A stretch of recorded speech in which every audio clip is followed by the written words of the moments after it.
आम आदमी पार्टी व भाजपा की नाकामी की पोल खोल अभियान के तहत कांग्रेस पार्टी के वरिष्ठ नेताओं द्वारा आज जिला अध्यक्ष बिलाल अहमद की अध्यक्षता में बदरपुर के जैतपुर वार्ड 98 में एक कार्यकर्ता सम्मेलन का आयोजन किया गया। इस मौके पर बतौर मुख्य अतिथि दिल्ली प्रदेश अध्यक्ष अनिल चौधरी, राज्यसभा सांसद शक्ति सिंह गोहिल, प्रदेश उपाध्यक्ष अली मेहंदी, प्रदेश प्रभारी अल्पसंख्यक विभाग अंजला उस्मानी आदि उपस्थित रहे। कार्यकर्ता सम्मेलन में प्रदेश अध्यक्ष अनिल चौधरी ने जमकर विपक्ष पर निशाना साधा तथा शीला सरकार के लगातार 3 कार्यकाल के विकास कार्यों को जनता के समक्ष रखा। अनिल चौधरी ने केजरीवाल सरकार की 7 साल की विफलता से लोगों को अवगत कराया और आगामी नगर निगम चुनाव को लेकर कार्यकर्ताओं में हुंकार भरी। बदरपुर में पहली बार बिलाल अहमद द्वारा आयोजित कांग्रेस के इस बड़े कार्यक्रम में कांग्रेसी कार्यकर्ताओं व भारी संख्या में स्थानीय लोग भी मौजूद रहे। पेश है खास रिपोर्ट। जैसे नाम से आप अंदाजा लगाइए, मेरा संविधान मेरा स्वाभिमान, यही सबसे बड़ा प्रश्न देश में है आज। इस संविधान को लेकर के लगातार कांग्रेस पार्टी के अंदर खतरे में, और ये संविधान पूरी तरह से जो लोगों के अधिकारों को सुरक्षित करता था आज खत्म किया गया। आज देखिए किसान जिस तरह से सरहदों पे बैठे हैं, ये उदाहरण इस बात का कि आज लोकतंत्र में जो संविधान में व्यवस्था दी उनको बदला जा रहा है। चंद पूंजीपति लोगों को फायदा पहुंचाने के लिए गरीब, इस देश की आत्मा, इस देश का जो मजदूर है उसको मारा जा रहा है, और ये पहली मर्तबा नहीं होती। यही आवाज़ पहले कांग्रेस के नेता लोग उठाते थे। CNRC पे क्या हो, तब भी किस तरह का कानून आया, तब भी लोगों का आरोप किया गया। इस देश में चाहे जुडिशरी में जाए वहाँ पे भी संविधान खत्म है। कई इस तरह के उदाहरण हैं जहाँ हम कह सकते हैं कि आज हर व्यक्ति ये सोच रहा है कि मेरे अधिकारों का क्या हो, और यही अधिकार इंसान का स्वाभिमान होता था, और आज वो स्वाभिमान खत्म हो रहा है। उसकी पहल कांग्रेस के माइनॉरिटी डिपार्टमेंट और कांग्रेस के कार्यकर्ताओं ने कार्यकर्ता सम्मेलन में, इसमें हमने पोल खोल कार्यक्रम के तहत बताया है किस तरह से केंद्र की सरकार और दिल्ली के मुख्यमंत्री किस तरह से यूटर्न लेते हैं। मुख्यमंत्री बने रहने के लिए किस तरह से अपनी आंखें बंद कर लेते हैं, हो रहे अन्याय के खिलाफ अपनी आंखें बंद कर लेते हैं, आवाज़ नहीं उठाते, सवाल नहीं पूछते हैं केंद्र की सरकार से। और ये जो पिछले 1 साल का जो रवैया रहा है अरविंद केजरीवाल का, पूरी तरह से फेल साबित हुआ। चाहे हम कोविड के दौरान उनकी जो जिम्मेवारियां थी उनको देखें, छोड़ के छुप के घर में बैठ जाना, लगातार लोग अस्पतालों के बाहर तड़पते रहे, मरते रहे, भूख से लोग पलायन करके घर जाने के लिए मजबूर होते रहे। आखिर मिला क्या? ऐसा मुख्यमंत्री तो नहीं चुना था। किसानों को लेकर जल्दबाजी क्या थी? सबसे पहले नोटिफिकेशन किया गया और फिर कहते हैं हम किसान हितैषी। अरविंद केवल और केवल अपने राजनीतिक उद्देश्य और सत्ता का सुख पाने के लिए किसी भी हद तक जा सकते हैं, वो हमने 1 साल में पीछे देखा। मगर सर एक नगर निगम रिलेटेड एक सवाल करूंगा कि जैसे MCD और बीजेपी में और आम आदमी पार्टी में एक दूसरे को जो आरोप और प्रत्यारोप की जो राजनीति अभी चल रही है, होर्डिंग पोस्टर के माध्यम से नुक्कड़ सभाएं करके, ये लोगों को बीच में जो जनता पिस रही है, जनता को तो सच्चाई नहीं पता चल रही है ना। आप क्या बताना चाहेंगे उस संदर्भ में? नहीं, बिल्कुल बहुत वाजिब आपने सवाल पूछा, सही है। मैं यही सवाल दोहराना चाहता हूँ। अरविंद क्या कहता था, पोस्टर और होर्डिंग पे क्या वार करते थे, क्या सवाल पूछते थे? आज ये पैसा किसका है? ये जनता का पैसा है। आज तमाम विधायक किस तरह से अपने क्षेत्र में काम कर रहे हैं। भाजपा के निगम पार्षदों का ध्यान लोगों के घरों के लेंटर पे है। ये कहा जाता है कि वो फीता लेके चलते हैं, नापते हैं और फिर पैसे कैलकुलेट करते हैं, तब रिश्वत मांगते हैं। उन्हें चिंता नहीं गलियों में सफाई हुई या नहीं हुई, उन्हें चिंता नहीं है कि मेरे किसी घर में राशन मिला नहीं मिला। मैं अरविंद से पूछता हूँ, एक राशन कार्ड में नाम जुड़ा? मैं अरविंद से पूछता हूँ, 7 साल में कोई नया राशन कार्ड बना? मैं अरविंद से पूछता हूँ कि दिल्ली के अंदर क्या किसी बुजुर्ग आदमी का नया कोई पेंशन का फॉर्म भरा? क्या 7 साल में लोग बुजुर्ग होना बंद हो गए? क्या जो बच्चा 1 साल का था 2014 में, क्या आज वो अन्न नहीं खाता? क्या राशन कार्ड में नाम जिस परिवार में सदस्य बढ़े हैं, क्या उसका नाम नहीं जुड़ना चाहिए? सर, शीला मॉडल को वापस पाने के लिए सबसे बड़ी बात है कि जो मॉडल की बात कर रहे थे, शायद नहीं बिल्कुल पूर्ण रूप से जनता खुश थी, और आज की स्थिति में केजरीवाल को आप दोषारोप कर रहे हैं। हम चाहते हैं कि अनिल चौधरी जी की अध्यक्षता में पूरे दिल्ली भर में कांग्रेस की जो स्थिति और आने वाले नगर निगम के चुनाव में क्या कुछ परफॉर्मेंस रहेगा, खासकर तख्ता पलटने के लिए आपकी जिम्मेदारी और आपका रोल अहम माना जाना चाहिए यहाँ से 1 साल आगे को। देखिए, 1 साल में हमने लोगों की सेवा की, और ये दायित्व मुझे दिया था आदरणीय शक्ति जी और कांग्रेस पार्टी के राहुल जी। उसमें मेरा कांग्रेस का कार्यकर्ता खरा उतरा है। जो लोग क्लेम करते थे, स्वयंसेवक कहते थे, सेवादार कहते थे, छुप के घर में बैठ गए। तो उसमें तो मुझे कोई प्रमाण नहीं देना। मेरे कार्यकर्ताओं में कूट के इच्छा भरी हुई कि हम जन सेवा में विश्वास करते हैं। राजनीतिक दल हैं, चुनाव लड़ेंगे। ये 5 जो चुनाव बाई इलेक्शन होंगे जी, मैं क्षमा चाहता हूँ, ये 5 चुनाव जीतने के बाद कोई भाजपा एमसीडी को प्रॉफिट में लेके नहीं आ जाएगी।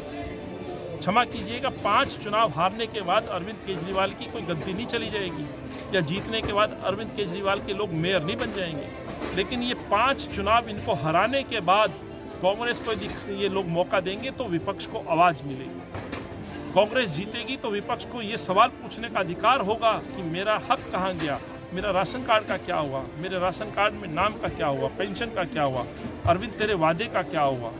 भाजपा तूने 15 साल में एमसीडी को बर्बाद क्यों कर दिया।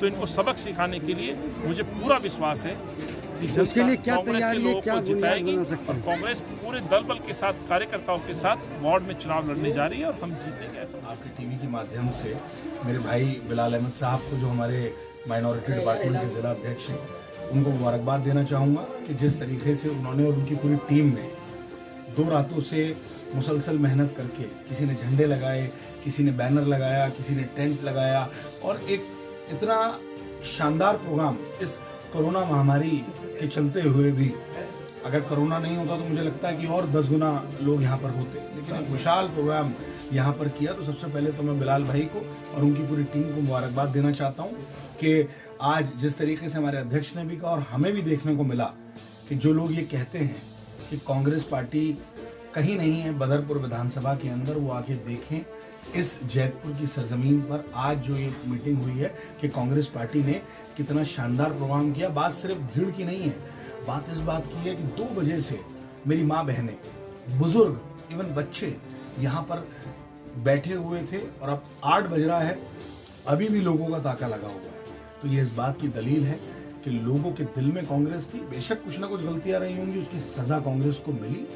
2 बार, तीसरी बार अरविंद केजरीवाल दिल्ली का मुख्यमंत्री बन गया, हमें सजा मिली। अगर कुछ हमसे गलती हुई, हमने सर झुका के अपने जनता के उस फैसले को कबूल किया। लेकिन आज सवाल कांग्रेस से नहीं उठता, आज सवाल उससे उठता है जो झूठ बोल के, मक्कारी करके, बकवास करके दिल्ली की सत्ता पे काबिज हो गया। एक तरफ अरविंद केजरीवाल है और एक तरफ भाजपा की घोटाले वाली सरकार है एमसीडी के अंदर। दोनों नूरा कुश्ती में लगे हुए हैं। ये लड़ाई चल रही है कि कौन बड़ा भ्रष्टाचारी है दिल्ली सरकार के अंदर। जो अभी आपको देखने को मिलेगा, जिस तरीके से ये इन्होंने मोहल्ला क्लिनिक के नाम पे एक बहुत बड़ा घोटाला किया है, वो भी आपके सामने आएगा। एमसीडी के अंदर तो घोटाला चल ही रहा है और ये साठगांठ है इसमें आम आदमी पार्टी और भाजपा की। ये कभी नहीं चाहते कि कांग्रेस पार्टी आगे आए, क्योंकि कांग्रेस पार्टी अगर आ गई तो इनके काले चिट्टों से वो पर्दा हटाना शुरू करेगी और ये सब जेल में जाएंगे, इसलिए ये लोग डरते हैं। सर, इसी चीज की तो लड़ाई है कि आने वाले समय में क्या दिल्ली प्रदेश में शीला मॉडल को आप लोग मिलकर युवा, और जैसे आपके अभी अनिल चौधरी जी आए थे, काफी बढ़िया संबोधन दे रहे थे, प्लानिंग भी बता रहे थे, पोल खोल भी कर रहे थे, क्या इस चीज का एक एडवांटेज लेके आप लोग आगे बढ़ोगे, एक युवा शक्ति को प्रदर्शित करके फिर सत्ता हासिल कर पाएंगे, और कम से कम एमसीडी में ही सही? देखिए, आज 9 महीने का वक्फा जी हुआ है अनिल चौधरी जी को, और मैं एक उपाध्यक्ष उनके साथ हूँ, मेरे साथ 4 मेरे साथी और हैं। राहुल गांधी जी ने, सोनिया गांधी जी ने हमारे एक जमीनी कार्यकर्ताओं के ऊपर अपना विश्वास जगाया है। हम भी चुनाव लड़े थे एमएलए का, हारे, कोई बात नहीं, हमने लोगों की उस चीज को एक्सेप्ट किया।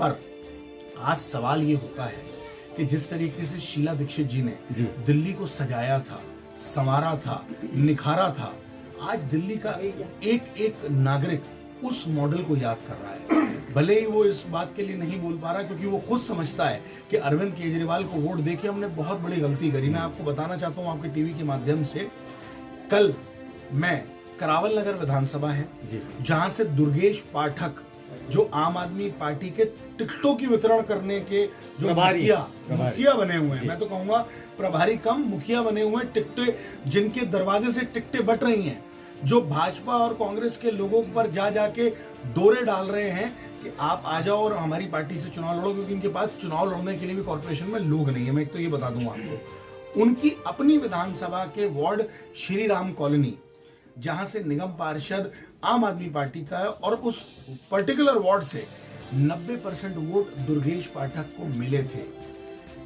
उस जगह पे जाके मैंने वीडियो बनाई, आपका दिल हिल जाएगा देख के, जब मेरी माँ बहनें अपने घर के बाहर आके चौखट पे बैठी हुई हैं और ऐसा लग रहा है जैसे नदी बह रही है। इतनी गंदगी कि पानी घरों के अंदर चला गया।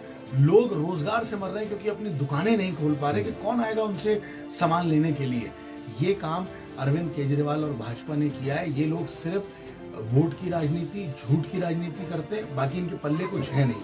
एक और बात कहना चाहता हूँ, जिस तरीके से तबलीगी जमात को जी और पूरे मुस्लिम समाज को अरविंद केजरीवाल आरएसएस के एजेंट ने बदनाम किया लॉकडाउन के टाइम पे, 1 मिनट नहीं लगा उनको कि उन्होंने कहा कि मौलाना साद पर और मरकज पर एफआईआर होनी चाहिए, लेकिन अपने पुराने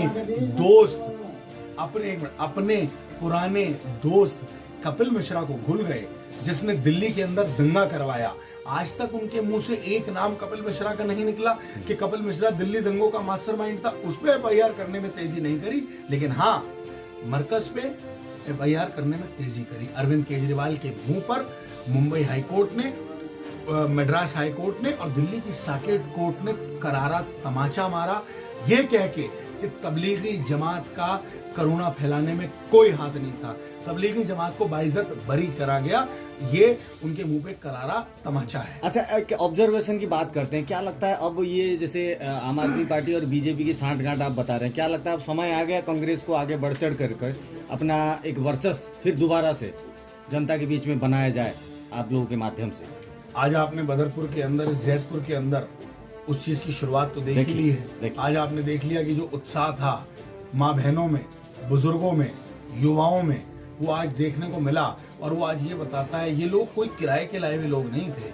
ये लोग कोई बिलाल अहमद साहब ने जाके इनको पैसे नहीं दिए थे कि आप आइए और आपको मैं पैसे, ये लोग वो थे जो बिलाल अहमद साहब ने अगर जाके उनसे बात करी होगी तो उन्होंने कहा होगा कि हाँ, अब हम आपके साथ आना चाहते हो, कि हमें पता है कि सिर्फ कांग्रेस पार्टी है जो हमें उस सिचुएशन में दोबारा ला सकती है जिसमें हम आज से 5 साल पहले, 7 साल पहले थे, जहां पे हर घर में अच्छी तरीके से चूल्हा जलता था। साहब जो प्रॉपर्टी का काम किया करते थे, मैं बोलना चाहता हूं, मैं मुस्ताबाद विधानसभा से आता हूं जहां से मैंने चुनाव लड़ा था। मेरे इलाके के अंदर जहां प्रॉपर्टी का काम करने वाले लोग आज रात को मुंह छुपा के रिक्शा चलाने का काम करते हैं। तो जो कांग्रेस के राज में लोगों ने काम करा था उसको दोबारा लोग याद कर रहे हैं और इंशाल्लाह वो वक्त आएगा। 5 सीटें हैं हमारी जिसमें बाय इलेक्शन है। मैं आपसे बड़ी जिम्मेदारी के साथ कहना चाहता हूँ, मेजॉरिटी सीट कांग्रेस जीतने जा रही है जी। देश दुनिया की हर लेटेस्ट खबर देखने के लिए सब्सक्राइब करें हमारे चैनल PNN को और साथ ही बेल आइकन दबाना ना भूलें।